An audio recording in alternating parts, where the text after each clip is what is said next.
ਰੋਜ਼ਾਨਾ ਲੋਕਨਾਥ ਟੀਵੀ ਦਾ special programme ਖਬਰ ਸਵੇਰ ਦੇਖ ਰਹੇ ਹੋ ਤੁਸੀਂ। ਮੈਂ ਹਾਂ ਸੁਖਵਿੰਦਰ ਸਿੰਘ ਸਿੱਧੂ। ਪ੍ਰੋਗਰਾਮ ਦੇ ਵਿੱਚ ਗੱਲਬਾਤ ਕਰਾਂਗੇ ਕੁਝ ਵੱਡੀਆਂ ਤੇ ਅਹਿਮ ਖਬਰਾਂ ਤੇ। ਸਭ ਤੋਂ ਪਹਿਲਾਂ ਗੱਲ ਨਵਜੋਤ ਕੌਰ ਸਿੱਧੂ ਦੀ। ਨਵਜੋਤ ਕੌਰ ਸਿੱਧੂ ਦੇ ਵੱਲੋਂ ਇੱਕ ਵਾਰ ਫਿਰ ਤੋਂ ਵੱਡਾ ਬਿਆਨ ਦਿੱਤਾ ਗਿਆ। ਕੀ ਇਹ ਵੱਡਾ ਬਿਆਨ ਹੈ ਇਹ ਵੀ ਤੁਹਾਨੂੰ ਦੱਸਾਂਗੇ ਤੇ ਬਾਅਦ ਚ ਕਰਾਂਗੇ ਇਸ ਤੇ ਵਿਚਾਰ ਚਰਚਾ। ਉਸ ਤੋਂ ਬਾਅਦ ਗੱਲਬਾਤ ਕਰਾਂਗੇ ਕਿ ਮਮਤਾ ਬੈਨਰਜੀ ਦੇ ਨਾਲ ਇੱਕ ਵੱਡੇ ਆਗੂ ਦੇ ਵੱਲੋਂ ਮੁਲਾਕਾਤ ਕੀਤੀ ਜਾਣੀ ਹੈ। ਕੀ ਉਸਦੇ ਮਾਇਨੇ ਨੇ, ਇਸ ਮੁਲਾਕਾਤ ਦੇ ਪਿੱਛੇ ਕੀ ਕੁਝ ਹੋ ਸਕਦਾ ਹੈ, ਇਸ ਪੂਰੀ ਖਬਰ ਦੇ ਉੱਪਰ ਗੱਲਬਾਤ ਕਰਾਂਗੇ, ਵਿਚਾਰ ਚਰਚਾ ਕਰਾਂਗੇ। ਤੇ ਉਸ ਤੋਂ ਬਾਅਦ ਗੱਲਬਾਤ ਕਰਾਂਗੇ ਕੈਪਟਨ ਅਮਰਿੰਦਰ ਸਿੰਘ ਇੱਕ ਵਾਰ ਫਿਰ ਤੋਂ ਮੁਸ਼ਕਲਾਂ ਦੇ ਵਿੱਚ ਘਿਰਦੇ ਹੋਏ ਦਿਖਾਈ ਦੇ ਰਹੇ ਨੇ। ਹੁਣ ਭਗਵੰਤ ਮਾਨ ਨੇ ਦੋਸ਼ ਲਾਇਆ ਕਿ ਸਰਕਾਰ ਦੇ ਵੱਲੋਂ ਜਿਹੜੀ ਫਤਿਹ ਕਿੱਟ ਵੰਡੀ ਜਾ ਰਹੀ ਹੈ ਉਹਦੇ ਵਿੱਚ ਬਹੁਤ ਵੱਡਾ ਘਪਲਾ ਹੋਇਆ। ਤਾਂ ਉੱਥੇ ਹੀ ਡੇਰਾ ਮੁਖੀ ਗੁਰਮੀਤ ਰਾਮ ਰਹੀਮ ਨੂੰ ਇੱਕ ਵੱਡੀ ਰਾਹਤ ਮਿਲੀ ਹੈ। ਕੀ ਇਹ ਰਾਹਤ ਹੈ, ਇਸ ਖਬਰ ਤੇ ਵੀ ਵਿਚਾਰ ਚਰਚਾ ਕਰਾਂਗੇ।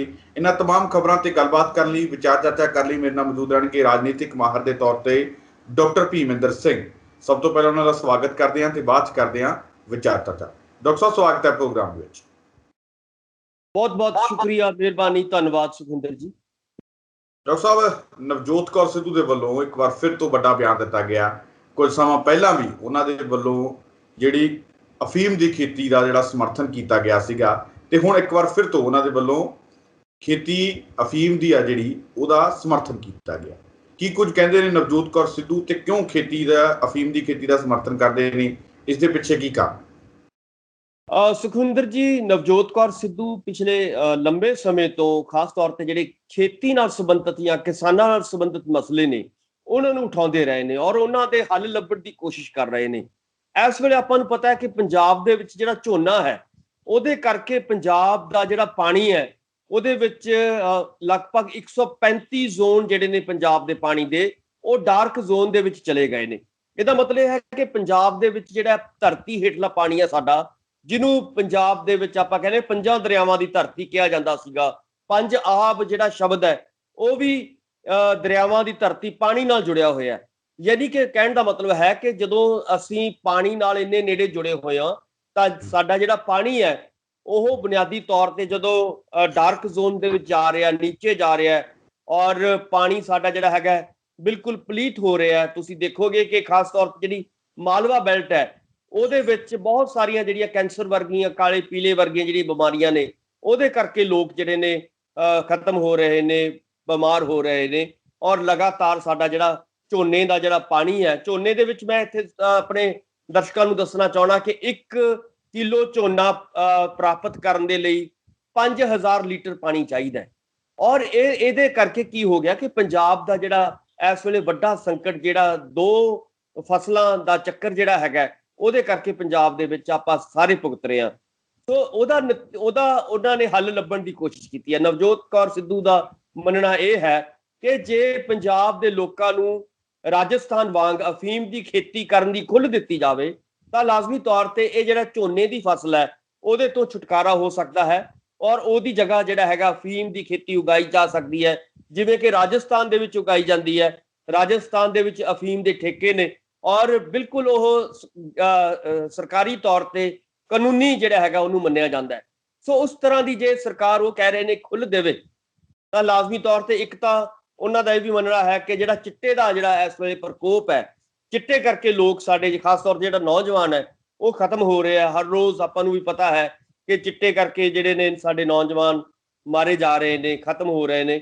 ਤਾਂ ਉੱਥੋਂ ਵੀ ਛੁਟਕਾਰਾ ਹੋ ਸਕਦਾ ਹੈ। ਔਰ ਵੱਡੀ ਗੱਲ ਉਹਨਾਂ ਨੇ ਇਹ ਕਹੀ ਹੈ ਕਿ ਜਿਹੜਾ ਪਾਣੀ ਦੀ ਘਾਟ ਮਹਿਸੂਸ ਹੋ ਰਹੀ ਹੈ ਪੰਜਾਬ ਦੇ ਵਿੱਚ, ਉੱਥੇ ਤੋਂ ਛੁਟਕਾਰਾ ਹੋ ਸਕਦਾ ਹੈ ਔਰ ਝੋਨੇ ਦੀ ਜਿਹੜੀ ਫਸਲ ਹੈ ਉਹਦੇ ਤੋਂ ਛੁਟਕਾਰਾ ਹੋ ਸਕਦਾ ਹੈ।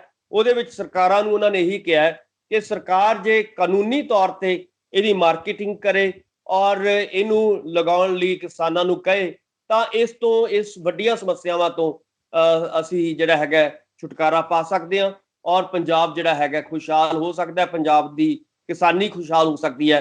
ਸੋ ਇਸ ਤਰ੍ਹਾਂ ਦੀ ਉਹਨਾਂ ਦੀ ਆਪਣੀ ਰਾਏ ਹੈ ਔਰ ਇਹਦੇ ਬਾਰੇ ਸਰਕਾਰ ਕੀ ਕਹਿੰਦੀ ਹੈ ਉਹ ਜਿਹੜੀ ਹੈਗੀ ਆ ਹਜੇ ਚੁੱਪ ਵੱਟੀ ਹੋਈ ਹੈ। ਸਰਕਾਰ ਨੇ ਬਹੁਤਾ ਉਹ ਇਹਨੂੰ ਹੁੰਗਾਰਾ ਨਹੀਂ ਦੇ ਰਹੀ, ਪਰ ਆਉਣ ਵਾਲੇ ਸਮੇਂ ਦੇ ਵਿੱਚ ਹੋ ਸਕਦਾ ਹੈ ਕਿ ਇਹ ਕਿਸੇ ਵੇਲੇ ਲਾਗੂ ਹੋ ਜਾਏ।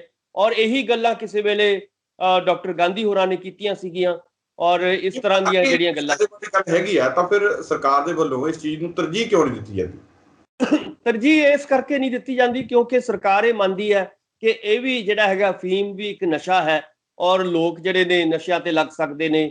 ਔਰ ਅਫੀਮ ਤੇ ਜਿਹੜਾ ਹੈਗਾ ਆਪਾਂ ਨੂੰ ਵੀ ਪਤਾ ਹੈ ਕਿ ਪਿਛਲੇ ਲੰਮੇ ਸਮੇਂ ਤੋਂ ਜਿਹੜਾ ਪੰਜਾਬ ਦੇ ਵਿੱਚ ਅਫੀਮ ਜਿਹੜੀ ਹੈਗੀ ਖਾਧੀ ਜਾਂਦੀ ਹੈ। ਔਰ ਲੋਕ ਜਿਹੜੇ ਨੇ ਖਾਸ ਤੌਰ ਤੇ ਜਦੋਂ ਅਸੀਂ ਗ੍ਰੀਨ ਰੈਵੋਲੂਸ਼ਨ ਦੀ ਗੱਲ ਕਰਦੇ ਹਾਂ, ਹਰੇ ਇਨਕਲਾਬ ਦੀ ਗੱਲ ਕਰਦੇ ਹਾਂ, ਤਾਂ ਉਸ ਦੌਰਾਨ ਵੀ ਜਿਹੜਾ ਹੈਗਾ ਅਫੀਮ ਦੀ ਮੰਗ ਜਿਹੜੀ ਹੈਗੀ ਬਹੁਤ ਵੱਡੇ ਪੱਧਰ ਤੇ ਰਹੀ ਹੈ। ਸੋ ਪਰ ਸਰਕਾਰ ਜਿਹੜੀ ਹੈਗੀ ਕਿਤੇ ਨਾ ਕਿਤੇ ਇਸ ਨੂੰ ਗੈਰ ਕਾਨੂੰਨੀ ਘੋਸ਼ਿਤ ਕੀਤਾ ਹੋਇਆ ਔਰ ਸਰਕਾਰ ਨੂੰ ਇਹੀ ਲੱਗਦਾ ਹੈ ਕਿ ਇਹਦੇ ਨਾਲ ਸ਼ਾਇਦ ਜਿਹੜਾ ਹੈਗਾ ਪੰਜਾਬ ਦੇ ਵਿੱਚ ਜਿਹੜੀ ਹੈਗੀ ਨਸ਼ਾਖੋਰੀ ਹੋਰ ਵੱਧ ਸਕਦੀ ਹੈ। ਸੋ ਹੋ ਸਕਦਾ ਹੈ ਕਿ ਆਉਣ ਵਾਲੇ ਦਿਨਾਂ ਦੇ ਵਿੱਚ ਜੇ ਕੋਈ ਪੰਜਾਬ ਸਰਕਾਰ ਦੇ ਮਾਈਂਡ ਦੇ ਵਿੱਚ ਕੋਈ ਗੱਲ ਪੈ ਗਈ ਤਾਂ ਹੋ ਸਕਦਾ ਕਿ ਇਦਾਂ ਦੀਆਂ ਜੋ ਬੇਨਤੀਆਂ ਨੇ, ਇਦਾਂ ਦੇ ਲੋਕ ਜੋ ਗੱਲਾਂ ਕਰ ਰਹੇ ਨੇ ਤਾਂ ਉਹਨਾਂ ਨੂੰ ਮੰਨ ਲਿਆ ਜਾਵੇ। ਸੋ ਉਮੀਦ ਕੀਤੀ ਜਾਣੀ ਚਾਹੀਦੀ ਹੈ ਕਿ ਇਦਾਂ ਦਾ ਤਾਂ ਬੈਠ ਕੇ ਜਿਹੜੀ ਹੈਗੀ ਆਪਸ ਦੇ ਵਿੱਚ ਜਿਹੜੇ ਪ੍ਰੋਜ਼ ਔਰ ਕੌਨਸ ਜਿਹੜੇ ਨੇ, ਲਾਭ ਤੇ ਨੁਕਸਾਨ ਜਿਹੜੇ ਨੇ, ਜਦੋਂ ਇਹਨਾਂ ਚੀਜ਼ਾਂ ਦੇ ਸਮਝੇ ਜਾਣਗੇ ਤਾਂ ਲਾਜ਼ਮੀ ਤੌਰ ਤੇ ਇਹਦੇ ਵਿੱਚੋਂ ਕੋਈ ਹੱਲ ਨਿਕਲ ਸਕਦਾ ਹੈ। ਸੋ ਇੱਕ ਉਹਨਾਂ ਦਾ ਸੁਝਾਅ ਹੈ ਨਵਜੋਤ ਕੌਰ ਸਿੱਧੂ ਹੋਰਾਂ ਦਾ ਕਿ ਇਦਾਂ ਦਾ ਜਿਹੜਾ ਹੈਗਾ ਕਿਸਾਨ ਜਿਹੜਾ ਹੈਗਾ ਆਪਣੇ ਕਰਜ਼ੇ ਤੋਂ ਛੁਟਕਾਰਾ ਪਾ ਸਕਦਾ ਹੈ। ਔਰ ਵੱਡੀ ਗੱਲ ਉਹਨਾਂ ਨੇ ਇਹੀ ਕੀ ਹੈ ਕਿ ਖਾਸ ਤੌਰ ਤੇ ਝੋਨੇ ਤੋਂ ਛੁਟਕਾਰਾ ਜਿਹੜਾ ਹੈਗਾ ਪੰਜਾਬ ਦਾ ਪਾਉਣਾ ਇਸ ਵੇਲੇ ਬਹੁਤ ਜ਼ਰੂਰੀ ਹੈ। ਜੇ ਝੋਨੇ ਦੀ ਫਸਲ ਅਗਲੇ 5-7-10 ਸਾਲ ਪੰਜਾਬ ਦੇ ਵਿੱਚ ਚੱਲੇਗੀ ਤਾਂ ਲਾਜ਼ਮੀ ਤੌਰ ਤੇ ਪੰਜਾਬ ਦੇ ਵਿੱਚ ਪਾਣੀ ਦਾ ਔਰ ਮਿੱਟੀ ਦਾ ਸੰਕਟ ਜਿਹੜਾ ਹੈਗਾ, ਧਰਤੀ ਦਾ ਜਿਹੜਾ ਸੰਕਟ ਹੈ ਉਹ ਬਹੁਤ ਗਹਿਰਾ ਸਕਦਾ ਹੈ। ਬਹੁਤ ਵੱਡਾ ਇੱਕ ਮਤਲਬ ਕਿ ਪੰਜਾਬ ਜਿਹੜਾ ਹੈਗਾ ਰੇਗਿਸਤਾਨ ਬਣ ਸਕਦਾ ਹੈ। ਇਹ ਮੈਂ ਨਹੀਂ ਕਹਿ ਰਿਹਾ, ਇਹ ਬਹੁਤ ਵੱਡੇ ਜਿਹੜੇ ਸਾਇੰਟਿਸਟ ਨੇ, ਜਿਹੜੇ ਵਿਗਿਆਨੀ ਨੇ, ਉਹ ਇਸ ਵੇਲੇ ਗੱਲਾਂ ਕਰ ਰਹੇ ਨੇ ਕਿ ਜੇ ਇਦਾਂ ਹੀ ਝੋਨੇ ਦਾ ਚੱਕਰ ਚੱਲਦਾ ਰਿਹਾ ਅਗਲੇ 5-7 ਸਾਲ 10 ਸਾਲ ਤਾਂ ਪੰਜਾਬ ਇੱਕ ਦਿਨ ਰੇਗਿਸਤਾਨ ਬਣ ਜਾਏਗਾ।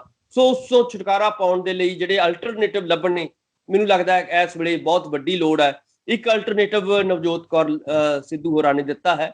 ਸੋ ਉਮੀਦ ਕੀਤੀ ਜਾਣੀ ਚਾਹੀਦੀ ਹੈ ਕਿ ਆਉਣ ਵਾਲੇ ਦਿਨਾਂ ਦੇ ਵਿੱਚ ਇਸ ਗੱਲ ਦੇ ਉੱਤੇ ਗੌਰ ਕੀਤੀ ਜਾਏਗੀ ਔਰ ਇਹੀ ਸਾਨੂੰ ਤਵੱਕੋ ਕਰਨੀ ਚਾਹੀਦੀ ਹੈ ਸਰਕਾਰ ਕੋਲੋਂ। ਜੀ ਸੁਖਵਿੰਦਰ ਜੀ, ਤਾਂ ਅਗਲੀ ਖਬਰ ਦੀ ਆਪਾਂ ਗੱਲਬਾਤ ਕਰੀਏ ਤਾਂ ਮਮਤਾ ਬੈਨਰਜੀ ਜਿਹੜੇ ਸਾਲ ਦੇ ਨਵੇਂ ਨਿਯੁਕਤ ਜਿਹੜੇ ਮੁੱਖ ਮੰਤਰੀ ਨੇ, ਉਹਨਾਂ ਦੇ ਨਾਲ ਮੁਲਾਕਾਤ ਕੀਤੀ ਜਾਣੀ ਹੈ ਕਿਸਾਨ ਆਗੂ ਰਾਕੇਸ਼ ਟਕੈਤ ਦੇ ਵੱਲੋਂ। ਇੱਕ ਪਾਸੇ ਪੰਜਾਬ ਦੇ ਨਾਲ ਹੀ ਯੂਪੀ ਦੇ ਅੰਦਰ ਵੀ ਚੋਣਾਂ ਨੇ ਤੇ ਰਾਕੇਸ਼ ਟਕੈਤ ਵੀ ਯੂਪੀ ਤੋਂ ਬਿਲੋਂਗ ਕਰਦੇ ਨੇ, ਤੇ ਦੂਜੇ ਪਾਸੇ ਜਿਹੜੇ ਅਖਿਲੇਸ਼ ਯਾਦਵ ਦੇ ਨਾਲ ਗੱਲਬਾਤ ਕਹਿੰਦੇ ਮਮਤਾ ਬੈਨਰਜੀ ਵੱਲੋਂ ਕੀਤੀ ਗਈ ਹੈ ਤੇ ਉਹਨਾਂ ਦੇ ਵੱਲੋਂ ਇਹ ਵੀ ਗੱਲ ਕਹੀ ਹੈ ਕਿ ਪ੍ਰਸ਼ਾਂਤ ਕਿਸ਼ੋਰ ਤੋਂ ਮਦਦ ਲੈਣ, ਤੇ ਉਹਨਾਂ ਨੇ ਪ੍ਰਸ਼ਾਂਤ ਕਿਸ਼ੋਰ ਨੂੰ ਵੀ ਕਿਹਾ।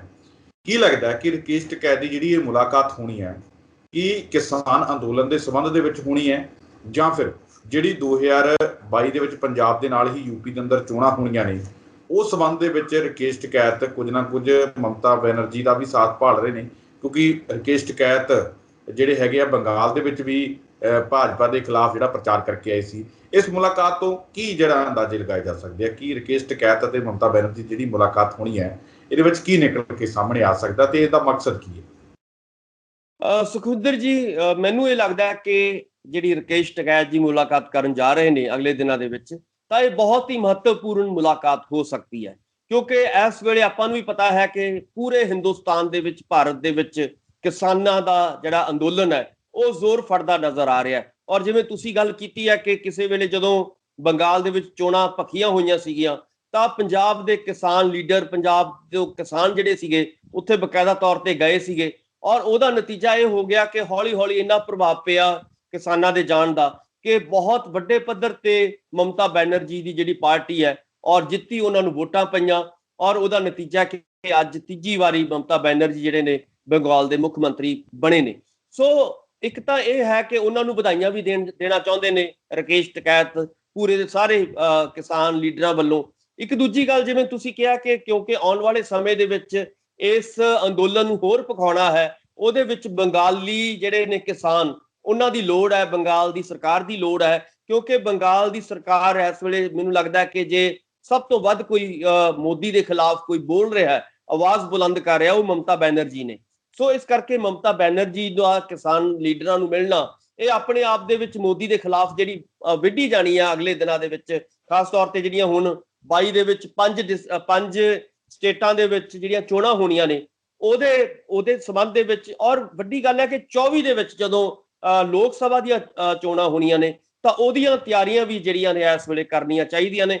ਸੋ ਇਹ ਇੱਕ ਬਹੁਤ ਵੱਡੀ ਗੱਲ ਹੈ ਕਿ ਕਿਸਾਨ ਲੀਡਰ ਸਾਡੇ ਮਮਤਾ ਜੀ ਨੂੰ ਮਿਲ ਰਹੇ ਨੇ। ਔਰ ਜੇਕਰ ਬੰਗਾਲ ਦੀ ਸਰਕਾਰ ਦਾ ਔਰ ਬੰਗਾਲੀਆਂ ਦੇ ਜਿਹੜੇ ਨੇ ਕਿਸਾਨਾਂ ਦਾ ਬੰਗਾਲ ਦੇ ਤਾਂ ਉਹਨਾਂ ਦਾ ਸਹਿਯੋਗ ਮਿਲਦਾ ਹੈ ਤਾਂ ਲਾਜ਼ਮੀ ਤੌਰ ਤੇ ਜਿਹੜੀ ਲਹਿਰ ਹੈ, ਕਿਸਾਨ ਅੰਦੋਲਨ ਹੈ, ਇਹਦੇ ਵਿੱਚ ਤਾਕਤ ਆਏਗੀ। ਆਉਣ ਵਾਲੇ ਸਮੇਂ ਦੇ ਵਿੱਚ ਹੋਰ ਇਹ ਵੱਧ ਫੈਲੇਗਾ ਜੇਕਰ ਬੰਗਾਲ ਦੇ ਜਾਂ ਹੋਰ ਉਹਨਾਂ ਇਲਾਕਿਆਂ ਦੇ ਜਿਹੜੇ ਕਿਸਾਨ ਨੇ ਇਸ ਅੰਦੋਲਨ ਦੇ ਵਿੱਚ ਸ਼ਾਮਲ ਹੁੰਦੇ ਨੇ, ਜਾਂ ਬੰਗਾਲ ਦੇ ਵਿੱਚ ਇਹ ਅੰਦੋਲਨ ਹੋਰ ਵਧੀਆ ਤਰੀਕੇ ਨਾਲ ਜਿਹੜੇ ਉੱਥੇ ਭਖਾਇਆ ਜਾ ਸਕਦਾ ਹੈ ਤਾਂ ਲਾਜ਼ਮੀ ਤੌਰ ਤੇ ਇਹਦਾ ਫਾਇਦਾ 24 ਦੇ ਵਿੱਚ ਜਿਹੜਾ ਹੈਗਾ ਮਮਤਾ ਬੈਨਰਜੀ ਨੂੰ ਵੀ ਹੋ ਸਕਦਾ ਹੈ, ਕਿਸਾਨਾਂ ਨੂੰ ਵੀ ਹੋ ਸਕਦਾ ਹੈ। ਔਰ ਜੇਕਰ ਬੰਗਾਲ, ਕਿਉਂਕਿ ਸੂਬਾ ਜਿਹੜਾ ਹੈਗਾ ਯੂਪੀ ਦੇ ਨਾਲ ਵੀ ਕਿਤੇ ਨਾ ਕਿਤੇ ਉਹਦੀਆਂ ਸਰਹੱਦਾਂ ਲੱਗਦੀਆਂ ਨੇ, ਜੇਕਰ 22 ਦੇ ਵਿੱਚ ਜਿਹੜਾ ਹੈਗਾ ਜਿਵੇਂ ਤੁਸੀਂ ਕਹਿ ਰਹੇ ਹੋ ਕਿ ਜਿਹੜੀਆਂ ਹੁਣ ਨੇੜੇ ਨੇ ਚੋਣਾਂ ਔਰ ਟਕੈਤ ਵੀ ਉੱਥੋਂ ਦੇ ਰਹਿਣ ਵਾਲੇ ਵੱਡੇ ਲੀਡਰ ਨੇ, ਸੋ ਮੈਨੂੰ ਇਹ ਲੱਗਦਾ ਹੈ ਕਿ ਇਸ ਵੇਲੇ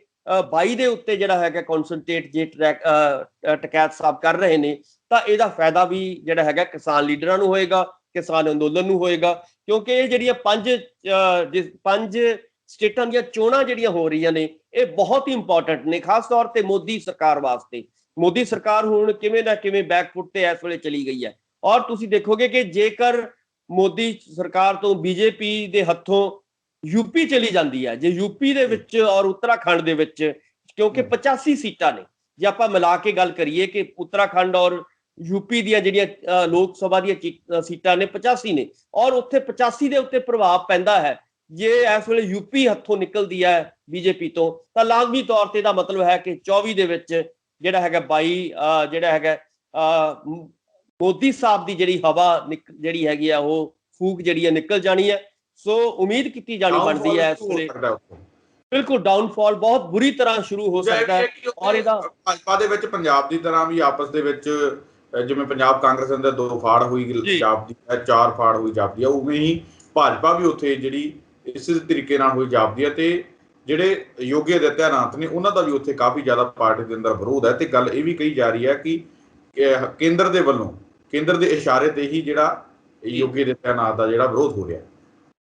ਬਿਲਕੁਲ, ਦੇਖੋ ਯੋਗੀ ਜੀ ਹਾਲਾਂਕਿ ਬੀਜੇਪੀ ਦੇ ਬਹੁਤ ਨੇੜਲੇ ਸਾਥੀ ਨੇ, ਪਰ ਕਿਤੇ ਨਾ ਕਿਤੇ ਜਿਵੇਂ ਤੁਸੀਂ ਕਹਿ ਰਹੇ ਹੋ ਕਿ ਯੋਗੀ ਜੀ ਦੀ ਜਿਹੜੀ ਫੇਲਿਅਰ ਹੈ ਪਿਛਲੇ, ਖਾਸ ਤੌਰ ਤੇ ਆਪਾਂ ਕਰੋਨਾ ਦੇ ਦੌਰ ਦੇ ਵਿੱਚ ਜਿਵੇਂ ਉੱਥੇ ਸਵਾਲ ਉੱਠੇ ਨੇ ਔਰ ਕਰੋਨਾ ਨੂੰ ਲੈ ਕੇ ਜਿਸ ਤਰ੍ਹਾਂ ਦੇ ਪ੍ਰਬੰਧਨ ਚਾਹੀਦੇ ਸੀਗੇ ਉਸ ਤਰ੍ਹਾਂ ਦਾ ਪ੍ਰਬੰਧਨ ਨਹੀਂ ਹੋਇਆ, ਜਾਂ ਇਸ ਤੋਂ ਇਲਾਵਾ ਜਿਹੜੀ ਉੱਥੇ ਲਾਅ ਐਂਡ ਆਰਡਰ ਦੀ ਸਮੱਸਿਆ ਹੈ ਜਾਂ ਇਸ ਤਰ੍ਹਾਂ ਦੀਆਂ ਜਿਹੜੀਆਂ ਬੁਨਿਆਦੀ ਸਮੱਸਿਆਵਾਂ ਨੇ ਯੂਪੀ ਦੀਆਂ ਉਹ ਲਗਾਤਾਰ ਵੱਧਦੀਆਂ ਜਾ ਰਹੀਆਂ ਨੇ। ਸੋ ਇਸ ਕਰਕੇ ਯੂਪੀ ਦੇ ਵਿੱਚ ਯੋਗੀ ਜੀ ਦਾ ਜਿਹੜਾ ਗ੍ਰਾਫ ਹੈ ਉਹ ਲਗਾਤਾਰ ਗਿਰਦਾ ਜਾ ਰਿਹਾ ਹੈ। ਔਰ ਟਕੈਤ ਜੀ ਨੂੰ ਇਹ ਉਮੀਦ ਹੈ ਕਿ ਜਿਉਂ-ਜਿਉਂ ਯੂਪੀ ਦੇ ਵਿੱਚ ਕਿਸਾਨ ਅੰਦੋਲਨ ਭਖੇਗਾ, ਕਿਉਂਕਿ ਪੱਛਮੀ ਯੂਪੀ ਦੇ ਵਿੱਚ ਤਾਂ ਆਲਰੇਡੀ ਪੂਰੀ ਵਧੀਆ ਤਰੀਕੇ ਦੇ ਨਾਲ ਭਖਿਆ ਹੋਇਆ ਔਰ ਉਹਦਾ ਨਤੀਜਾ ਇਹ ਨਿਕਲਿਆ ਕਿ ਜਿਹੜੀਆਂ ਪਿਛਲੇ ਦਿਨਾਂ ਦੇ ਵਿੱਚ ਪੰਚਾਇਤ ਚੋਣਾਂ ਹੋਈਆਂ ਸੀਗੀਆਂ ਉਹਦੇ ਵਿੱਚ ਬੁਰੀ ਤਰ੍ਹਾਂ ਹਾਰ ਹੋਈ ਹੈ ਬੀਜੇਪੀ ਦੀ।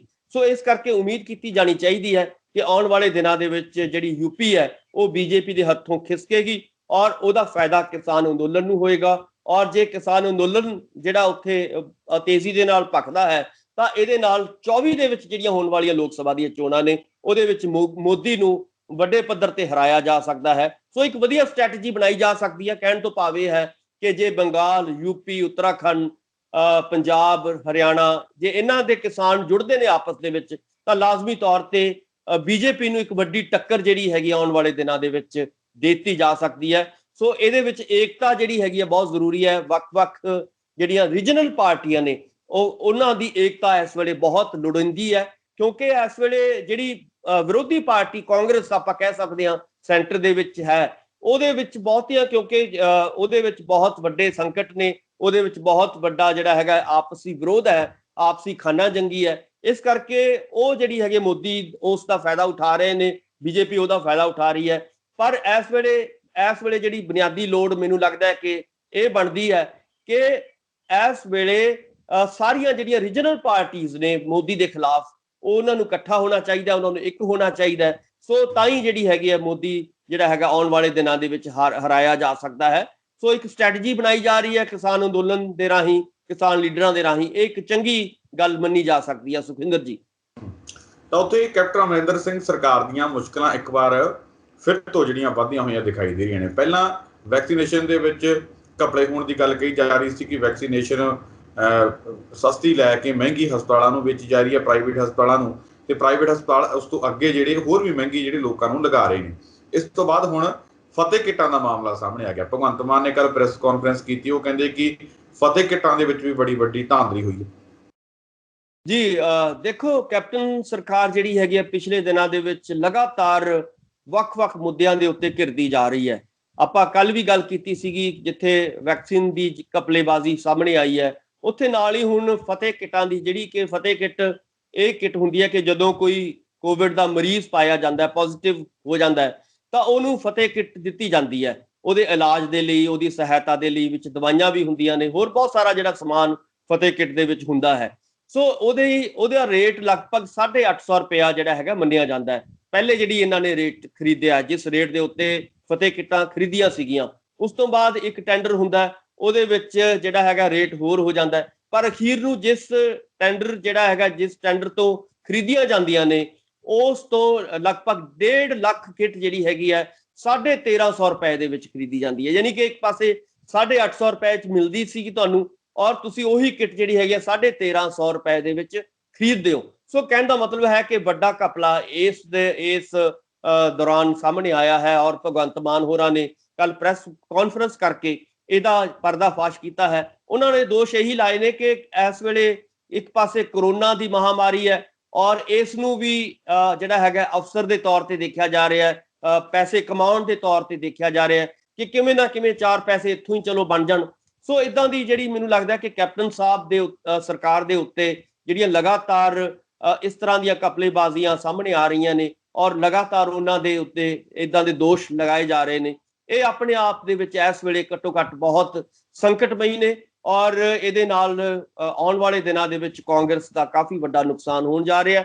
ਔਰ ਜੇਕਰ ਇਹ ਘਪਲਿਆਂ ਦੇ ਉੱਤੇ ਕੋਈ ਇਨਕੁਆਇਰੀ ਨਹੀਂ ਹੁੰਦੀ, ਕੋਈ ਇਹ ਚੀਜ਼ਾਂ ਦੀ ਦੁੱਧ ਦਾ ਦੁੱਧ ਪਾਣੀ ਦਾ ਪਾਣੀ ਸਾਹਮਣੇ ਨਹੀਂ ਆਉਂਦਾ, ਤਾਂ ਲਾਜ਼ਮੀ ਤੌਰ ਤੇ ਇਸ ਦਾ ਖਮਿਆਜਾ ਆਉਣ ਵਾਲੇ ਦਿਨਾਂ ਦੇ ਵਿੱਚ 22 ਦੇ ਵਿੱਚ ਖਾਸ ਤੌਰ ਤੇ ਭੁਗਤਣਾ ਪੈ ਸਕਦਾ ਹੈ ਕੈਪਟਨ ਸਾਹਿਬ ਨੂੰ। ਕਿਉਂਕਿ ਆਪਾਂ ਨੂੰ ਇਹ ਵੀ ਪਤਾ ਹੈ ਕਿ ਕੈਪਟਨ ਸਾਹਿਬ ਬਹੁਤ ਵੱਡੇ ਵੱਡੇ ਵਾਅਦੇ ਕਰਕੇ ਸਰਕਾਰ ਦੇ ਵਿੱਚ ਆਏ ਸੀ, ਸੱਤਾ ਦੇ ਵਿੱਚ ਆਏ ਸੀਗੇ, ਔਰ ਉਹ ਵਾਅਦੇ ਵੀ ਅਜੇ ਤੱਕ ਪੂਰੇ ਨਹੀਂ ਹੋਏ। ਚਾਹੇ ਉਹ ਘਰ ਘਰ ਨੌਕਰੀ ਦਾ ਵਾਅਦਾ ਹੋਵੇ, ਚਾਹੇ ਉਹ ਬਿਜਲੀ ਦੇ ਜਿਹੜੇ ਸਮਝੌਤੇ ਨੇ ਉਹ ਜਿਹੜੇ ਨੇ ਉਹਨਾਂ ਨੂੰ ਰੱਦ ਕਰਨ ਦੀ ਗੱਲ ਹੋਵੇ, ਚਾਹੇ ਉਹ ਮਾਫੀਆ ਰਾਜ ਦੇ ਖਾਤਮੇ ਦੀ ਗੱਲ ਹੋਵੇ, ਚਾਹੇ ਉਹ ਨਸ਼ਿਆਂ ਨੂੰ ਖਤਮ ਕਰਨ ਦੀ ਗੱਲ ਹੋਵੇ। ਸੋ ਕਹਿਣ ਦਾ ਮਤਲਬ ਹੈ ਕਿ ਬਹੁਤ ਵੱਡੇ ਜਿਹੜੇ ਵਾਅਦੇ ਕਰਕੇ ਜਦੋਂ ਤੁਸੀਂ ਆਉਨੇ ਹੋ, ਤਾਂ ਲਾਜ਼ਮੀ ਤੌਰ ਤੇ ਉਹਨਾਂ ਦੇ ਜਵਾਬ ਵੀ ਤੁਸੀਂ ਦੇਣੇ ਹੁੰਦੇ ਨੇ।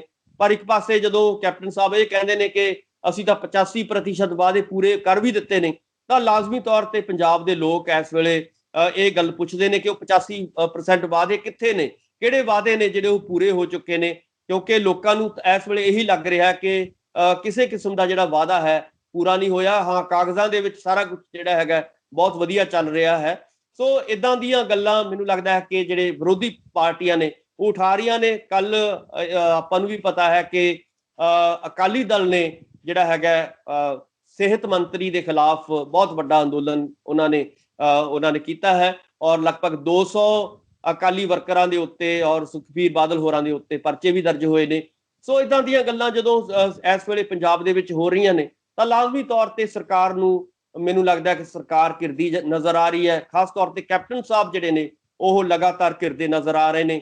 ਆਪਣੀ ਪਹਿਲਾਂ ਵੀ ਉਹ ਬਹੁਤ ਉਹਨਾਂ ਦੇ ਆਪਣੇ ਜਿਹੜੇ ਖਾਸ ਤੌਰ ਤੇ ਵਿਧਾਇਕ ਨੇ, ਚਾਹੇ ਉਹ ਮਾਝੇ ਦੇ ਹੋਣ, ਚਾਹੇ ਮਾਲਵੇ ਦੇ ਹੋਣ, ਚਾਹੇ ਦੁਆਬੇ ਦੇ ਹੋਣ, ਉਹ ਲਗਾਤਾਰ ਉਹਨਾਂ ਤੋਂ ਦੂਰੀ ਬਣਾ ਕੇ ਰੱਖੀ ਹੋਈ ਹੈ ਉਹਨਾਂ ਨੇ। ਔਰ ਆਉਣ ਵਾਲੇ ਦਿਨਾਂ ਦੇ ਵਿੱਚ ਉਮੀਦ ਕੀਤੀ ਜਾਣੀ ਚਾਹੀਦੀ ਹੈ ਕਿ ਕੈਪਟਨ ਸਾਹਿਬ ਦੀ ਜਿਹੜੀ ਸਰਕਾਰ ਹੈ ਉਹਦੇ ਵਿੱਚ ਕਾਫੀ ਫੇਰ ਬਦਲ ਹੋਣ ਦੀਆਂ ਸੰਭਾਵਨਾਵਾਂ ਇਸ ਵੇਲੇ ਨਜ਼ਰ ਆ ਰਹੀਆਂ ਨੇ। ਔਰ ਉਮੀਦ ਕੀਤੀ ਜਾਣੀ ਚਾਹੀਦੀ ਹੈ ਕਿ ਇਹਦੇ ਪ੍ਰਧਾਨ ਦੇ ਤੌਰ ਤੇ ਜਾਂ ਹੋਰ ਜਿਹੜੇ ਨੇ ਵੱਡੇ ਫੇਰ ਬਦਲ ਆਉਣ ਵਾਲੇ ਦਿਨਾਂ ਦੇ ਵਿੱਚ ਉਹ ਹੋਣ ਦੀਆਂ ਸੰਭਾਵਨਾਵਾਂ ਨੇ। ਜੀ ਸੁਖਿੰਦਰ ਜੀ, ਤਾਂ ਅਗਲੀ ਖਬਰ ਦੀ ਗੱਲਬਾਤ ਕਰੀਏ ਤੇ ਆਖਰੀ ਖਬਰ ਦੀ। ਗੁਰਮੀਤ ਰਾਮ ਰਹੀਮ ਨੂੰ ਕੋਰੋਨਾ ਦੇ ਕਹਿੰਦੇ ਚੱਲਦਿਆਂ ਮੈਦਾਂਤਾ ਦੇ ਹਸਪਤਾਲ ਦੇ ਵਿੱਚ ਕਹਿੰਦੇ ਦਾਖਲ ਕਰਾਇਆ ਗਿਆ। ਤੇ ਨਾਲ ਹੀ ਨਾਲ ਵੱਡੀ ਖਬਰ ਇਹ ਹੈ ਕਿ ਜਿਹੜੇ ਹਨੀਪ੍ਰੀਤ ਆ, ਜਿਹਨੂੰ ਬਾਬਾ ਪਹਿਲਾਂ ਤੋਂ ਹੀ ਮਿਲਣ ਦੀਆਂ ਗੱਲਾਂ ਕਰਦਾ ਰਿਹਾ ਕਿ ਉਹਨੂੰ ਮਿਲਵਾ ਦਿਓ, ਉਹਨੂੰ ਮੁਲਾਕਾਤ ਕਰਵਾ ਦਿਓ, ਉਹ ਹੁਣ ਅਟੈਂਡੈਂਟ ਦੇ ਰੂਪ ਦੇ ਵਿੱਚ 1 ਹਫ਼ਤੇ ਦਾ ਪਾਸ ਲੈ ਕੇ ਬਾਬੇ ਦੇ ਕੋਲ ਪਹੁੰਚ ਗਈ ਹੈ।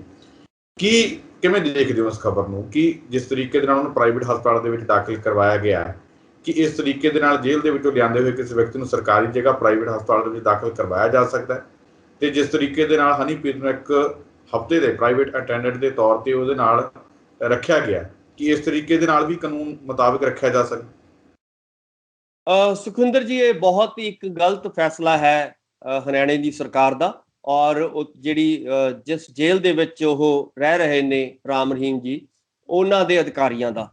ਸੋ ਇਸ ਕਰਕੇ ਇਹਦੇ ਲਈ ਰਿਟਾਂ ਵੀ ਪੈ ਰਹੀਆਂ ਨੇ, ਕਿਉਂਕਿ ਕਿਸੇ ਵੀ ਤੁਸੀਂ ਜਿਹਨੂੰ ਜੇਲ੍ਹ ਹੋ ਚੁੱਕੀ ਹੋਵੇ, ਜਿਹੜਾ ਬੰਦਾ ਜੇਲ੍ਹ 'ਚ ਰਹਿ ਰਿਹਾ ਹੋਵੇ, ਉਸ ਨੂੰ ਤੁਸੀਂ 5 ਸਟਾਰ ਜਿਹੜੇ ਹੈਗਾ ਹਸਪਤਾਲ ਦੇ ਵਿੱਚ ਲਿਜਾ ਕੇ ਉਹਨੂੰ ਤੁਸੀਂ ਅਟੈਂਡੈਂਟ ਵੀ ਦੇਣਾ ਆਪਣੀ ਉਹਦੀ ਮਰਜ਼ੀ ਦਾ। ਔਰ ਇਸ ਤਰ੍ਹਾਂ ਦੀਆਂ ਗੱਲਾਂ ਜਿਹੜੀਆਂ ਨੇ ਲੋਕਾਂ ਦੇ ਵਿੱਚ ਇਹਦੀ ਬੇਚੈਨੀ ਫੈਲਦੀ ਹੈ ਇਹਦੇ ਨਾਲ। ਔਰ ਮੈਨੂੰ ਲੱਗਦਾ ਹੈ ਕਿ ਜਿਹੜੀ ਹਰਿਆਣੇ ਦੀ ਸਰਕਾਰ ਹੈ, ਕਿਉਂਕਿ ਪਹਿਲਾਂ ਹੀ ਉਹਦਾ ਘਿਰੀ ਹੋਈ ਹੈ, ਪਹਿਲਾਂ ਹੀ ਉੱਥੇ ਆਪਾਂ ਨੂੰ ਪਤਾ ਹੈ ਕਿ ਕਿਸਾਨ ਅੰਦੋਲਨ ਬਹੁਤ ਵੱਡੇ ਪੱਧਰ ਤੇ ਚੱਲ ਰਿਹਾ ਹੈ ਉਸ ਵੇਲੇ, ਔਰ ਲਗਾਤਾਰ ਝੜਪਾਂ ਹੋ ਰਹੀਆਂ ਨੇ ਕਿਸਾਨਾਂ ਤੇ ਲੀਡਰਾਂ ਦੀਆਂ ਬੀਜੇਪੀ ਦੇ ਨਾਲ। ਸੋ ਇਸ ਕਰਕੇ ਇਦਾਂ ਦੇ ਫੈਸਲੇ ਲੈਣੇ, ਮੈਨੂੰ ਲੱਗਦਾ ਹੈ ਕਿ ਇਸ ਵੇਲੇ ਹਰਿਆਣੇ ਦੀ ਸਰਕਾਰ ਬਹੁਤ ਕਸੂਤੀ ਫਸੀ ਹੋਈ ਹੈ, ਜਾਂ ਤਾਂ ਲੋਕਾਂ ਦਾ ਧਿਆਨ ਭਟਕਾਉਣਾ ਚਾਹੁੰਦੀ ਹੈ ਕਿਸਾਨੀ ਅੰਦੋਲਨ ਤੋਂ ਉਹ। ਔਰ ਇਸ ਤਰ੍ਹਾਂ ਦੇ ਜਿਹੜੇ ਨੇ, ਇਸ ਤਰ੍ਹਾਂ ਦੇ ਜਦੋਂ ਤੁਸੀਂ ਫੈਸਲੇ ਲੈਂਦੇ ਹੋ ਤਾਂ ਇਹਦੇ ਨਾਲ ਬਹੁਤ ਵੱਡਾ ਜਿਹੜਾ ਹੈਗਾ ਤੁਹਾਡਾ ਜਿਹੜਾ ਹੈਗਾ ਅਕਸ ਖਰਾਬ ਹੁੰਦਾ। ਇੱਕ ਪਾਸੇ ਤੁਸੀਂ ਕਹਿੰਦੇ ਹੋ ਕਿ ਅਸੀਂ ਉਹਨੂੰ ਅੰਦਰ ਦਿੱਤਾ ਹੋਇਆ, ਔਰ ਬਹੁਤ ਸੰਗੀਨ ਉਹਦੇ ਉੱਤੇ ਜੁਰਮ ਨੇ, ਔਰ ਵੱਡੀ ਉਹਨੂੰ ਬਹੁਤ ਵੱਡੀ ਸਜ਼ਾ ਇਸ ਵੇਲੇ ਮਿਲੀ ਹੋਈ ਹੈ। ਦੂਜੇ ਪਾਸੇ ਤੁਸੀਂ ਇਦਾਂ ਦੀਆਂ ਸਹੂਲਤਾਂ ਦੇ ਕੇ ਜਿਹੜਾ ਹੈਗਾ ਲੋਕਾਂ ਨੂੰ ਕੀ ਦੱਸਣਾ ਚਾਹੁੰਦੇ ਹੋ? ਲੋਕਾਂ ਨੂੰ ਹੀ ਦੱਸਣਾ ਚਾਹੁੰਦੇ ਹੋ ਕਿ ਅਸੀਂ ਬਹੁਤ ਕਮਜ਼ੋਰ ਹਾਂ, ਔਰ ਜਿਹੜੇ ਵੱਡੇ ਲੋਕ ਨੇ ਇਦਾਂ ਦੇ, ਜਿਨ੍ਹਾਂ ਦੀ ਜਿਹੜਾ ਹੈਗਾ, ਜਿਨ੍ਹਾਂ ਕੋਲੇ ਪੈਸਾ ਹੈ, ਜਿਨ੍ਹਾਂ ਕੋਲੇ ਤਾਕਤ ਹੈ, ਜਿਨ੍ਹਾਂ ਦੇ ਨਾਲ ਵੱਡੇ ਪੱਧਰ ਤੇ ਲੋਕ ਜੁੜੇ ਹੋਏ ਨੇ, ਤੁਸੀਂ ਉਹਨਾਂ ਦੇ ਉੱਤੇ ਝੁਕਦੇ ਨਜ਼ਰ ਆ ਰਹੇ ਹੋ। ਇਹਦਾ ਮਤਲਬ ਕਾਨੂੰਨ ਕਿੱਥੇ ਹੈ? ਕਾਨੂੰਨ ਤਾਂ ਕੋਈ ਹੈ ਨਹੀਂ। ਇਹਦਾ ਮਤਲਬ ਕਾਨੂੰਨ ਦੀ ਕੋਈ ਗੱਲ ਜਿਹੜੀ ਹੈ ਨਹੀਂ ਸੁਣੀ ਜਾ ਰਹੀ। ਸੋ ਇਸ ਕਰਕੇ ਮੈਨੂੰ ਲੱਗਦਾ ਹੈ ਕਿ ਇਹ ਕਾਨੂੰਨ ਦੀਆਂ ਨਹੀਂ ਖੇਡ ਰਹੀ ਆਉਣ ਵਾਲੀਆਂ ਜਿਹੜੀਆਂ ਚੋਣਾਂ ਹੋਣੀਆਂ ਨੇ। ਜੀ ਬਿਲਕੁਲ। ਇਹੋ ਜਿਹੇ ਕਾਰਨਾਮੇ ਕਰਕੇ ਕਿਤੇ ਬਾਬੇ ਦੀ ਆੜ ਦੇ ਵਿੱਚ ਵੋਟਾਂ ਲੈਣ ਦੀ ਗੱਲ ਤਾਂ ਨਹੀਂ। ਬਿਲਕੁਲ, ਕਿਉਂਕਿ ਆਪਾਂ ਨੂੰ ਵੀ ਪਤਾ ਹੈ ਕਿ ਪੰਜਾਬ ਦੇ ਵਿੱਚ ਬਹੁਤ ਵੱਡੇ ਪੱਧਰ ਤੇ ਉਹਨਾਂ ਦੇ ਫੋਲੋਅਰਸ ਨੇ। ਔਰ ਪਿਛਲੇ ਦਿਨਾਂ ਦੇ ਵਿੱਚ ਚਾਹੇ ਬਰਗਾੜੀ ਕਾਂਡ ਹੋਵੇ, ਚਾਹੇ ਕੋਟਕਪੂਰਾ ਗੋਲੀ ਕਾਂਡ ਹੋਵੇ, ਇਦਾਂ ਦੀਆਂ ਜਿਹੜੀਆਂ ਨੇ ਡੇਰਾ ਪ੍ਰੇਮੀਆਂ ਦੀਆਂ ਗ੍ਰਿਫਤਾਰੀਆਂ ਸਾਹਮਣੇ ਆਈਆਂ ਨੇ। ਔਰ ਉਹਨਾਂ ਨੂੰ ਰੁਝਾਉਣ ਦੇ ਲਈ ਜਾਂ ਉਹਨਾਂ ਨੂੰ ਖੁਸ਼ ਕਰਨ ਦੇ ਲਈ ਬੀਜੇਪੀ ਆਪਣੀ ਜ਼ਮੀਨ ਤਲਾਸ਼ ਰਹੀ ਹੈ। ਕਿਤੇ ਨਾ ਕਿਤੇ ਉਹਨੂੰ ਲੱਗਦਾ ਹੈ ਕਿ ਜੇ ਇੱਥੇ ਅਸੀਂ ਉਹਨਾਂ ਨੂੰ ਫਾਇਦਾ ਦੇਵਾਂਗੇ ਤਾਂ ਇਹਦੇ ਨਾਲ ਲੋਕਾਂ ਦੀ ਪੋਲਰਾਈਜੇਸ਼ਨ ਵਧੇਗੀ, ਔਰ ਬੀਜੇਪੀ ਨੂੰ ਪੰਜਾਬ ਦੇ ਵਿੱਚ ਫਾਇਦਾ ਹੋ ਸਕਦਾ ਹੈ। ਬੀਜੇਪੀ ਨੂੰ ਆਉਣ ਵਾਲੇ ਦਿਨਾਂ ਦੇ ਵਿੱਚ ਹਰਿਆਣੇ ਦੇ ਵਿੱਚ ਵੀ ਫਾਇਦਾ ਹੋ ਸਕਦਾ ਹੈ। ਸੋ ਇਦਾਂ ਦੀਆਂ ਜਿਹੜੀਆਂ ਨੇ ਪੋਲਿਟਿਕਸ ਤੋਂ ਇਹ ਫੈਸਲੇ ਜਿਹੜੇ ਨੇ ਉਹਦੇ ਉੱਤੇ ਪ੍ਰਭਾਵਿਤ ਮੈਨੂੰ ਲੱਗਦਾ ਕਰ ਰਹੇ ਨੇ। ਸੋ ਇਸ ਕਰਕੇ ਇਦਾਂ ਦੀ ਸਿਆਸਤ ਇੱਕ ਸੌੜੀ ਸਿਆਸਤ ਹੈ, ਇੱਕ ਗੰਦੀ ਸਿਆਸਤ ਹੈ, ਜਿਹਦੇ ਵਿੱਚ ਲੋਕਾਂ ਨੂੰ ਲੜਾਇਆ ਜਾਏਗਾ, ਲੋਕਾਂ ਨੂੰ ਮਰਵਾਇਆ ਜਾਏਗਾ, ਔਰ ਇਹਦੇ ਨਾਲ ਵੋਟਾਂ ਜਿਹੜੀਆਂ ਨੇ ਲਈਆਂ ਜਾਣਗੀਆਂ। ਔਰ ਮੈਨੂੰ ਲੱਗਦਾ ਹੈ ਕਿ ਇਹ ਇਕੱਲਾ ਹੀ ਨਹੀਂ, ਸਗੋਂ ਕਾਨੂੰਨ ਦੀਆਂ ਧੱਜੀਆਂ ਜਿਹੜੀਆਂ ਨੇ ਉਹ ਵੀ ਨਾਲ ਦੀ ਨਾਲ ਉਡਾਈਆਂ ਜਾ ਰਹੀਆਂ ਨੇ। ਔਰ ਇਸ ਤਰ੍ਹਾਂ ਦੀ, ਕਿਉਂਕਿ ਸੁਵਿਧਾ ਕੋਈ ਵੀ ਤੁਸੀਂ ਨਹੀਂ ਦੇ ਸਕਦੇ ਉਹਨਾਂ ਨੂੰ, ਪਰ ਇਹ ਜਿਹੜਾ ਹੈਗਾ ਇਸ ਤਰ੍ਹਾਂ ਦੇ ਜਿਹੜੇ, ਜਦੋਂ ਤੁਸੀਂ 5 ਸਟਾਰ ਹਸਪਤਾਲਾਂ ਦੇ ਵਿੱਚ ਇਦਾਂ ਦੇ ਮਰੀਜ਼ਾਂ ਨੂੰ ਰੱਖਦੇ ਹੋ। ਇਸ ਤੋਂ ਪਹਿਲਾਂ ਵੀ ਉਹ ਪੈਰੋਲ ਤੇ ਜਦੋਂ ਆਏ ਸੀਗੇ ਤਾਂ ਉਹਨਾਂ ਨੂੰ 5 ਸਟਾਰ ਸਹੂਲਤਾਂ ਉਸ ਵੇਲੇ ਵੀ ਦਿੱਤੀਆਂ ਗਈਆਂ ਸੀਗੀਆਂ। ਸੋ ਮੇਰਾ ਕਹਿਣ ਦਾ ਮਤਲਬ ਹੈ ਕਿ ਲਗਾਤਾਰ ਗੁਰਮੀਤ ਰਾਮ ਰਹੀਮ ਨੂੰ ਜਿਹੜੀ ਹਰਿਆਣੇ ਦੀ ਸਰਕਾਰ ਹੈ ਉਹਨਾਂ ਦੇ ਨਾਲ ਜਿਹੜਾ ਹੈਗਾ ਨਰਮਈ ਵਰਤ ਰਹੀ ਹੈ, ਔਰ ਕਾਨੂੰਨ ਦੀਆਂ ਜਿਹੜੀਆਂ ਹੈਗੀਆਂ ਨੇ ਧੱਜੀਆਂ ਉਡਾਈਆਂ ਜਾ ਰਹੀਆਂ ਨੇ। ਸੁਖਵਿੰਦਰ ਜੀ ਡਾਕਟਰ ਸਾਹਿਬ, ਤੁਸੀਂ ਸਾਡੇ ਨਾਲ ਇਸ ਪ੍ਰੋਗਰਾਮ ਦੇ ਵਿੱਚ ਜੁੜੇ, ਇਹਨਾਂ तमाम ਖਬਰਾਂ ਤੇ ਗੱਲਬਾਤ ਕੀਤੀ, ਤੁਹਾਡਾ ਬਹੁਤ ਬਹੁਤ ਧੰਨਵਾਦ। ਬਹੁਤ ਬਹੁਤ ਸ਼ੁਕਰੀਆ, ਮਿਹਰਬਾਨੀ, ਧੰਨਵਾਦ। ਰਾਜਸਥਾਨ ਡਾਕਟਰ ਭੀਮਿੰਦਰ ਸਿੰਘ ਜੀ, ਜਿਨ੍ਹਾਂ ਦੇ ਵੱਲੋਂ ਇਹਨਾਂ तमाम ਖਬਰਾਂ ਤੇ ਸਾਡੇ ਨਾਲ ਗੱਲਬਾਤ ਕਰਕੇ ਵਿਚਾਰ ਚਰਚਾ ਕੀਤੀ ਗਈ ਹੈ। ਉਮੀਦ ਕਰਦੇ ਹਾਂ ਕਿ ਡਾਕਟਰ ਸਾਹਿਬ ਦੇ ਵਿਚਾਰ ਤੁਹਾਨੂੰ ਜ਼ਰੂਰ ਪਸੰਦ ਆਏ ਹੋਣਗੇ। ਦੁਬਾਰਾ ਫਿਰ ਮਿਲਾਂਗੇ ਇਸ ਪ੍ਰੋਗਰਾਮ ਦੇ ਵਿੱਚ, ਤਦ ਤੱਕ ਦਿਓ ਇਜਾਜ਼ਤ। ਧੰਨਵਾਦ।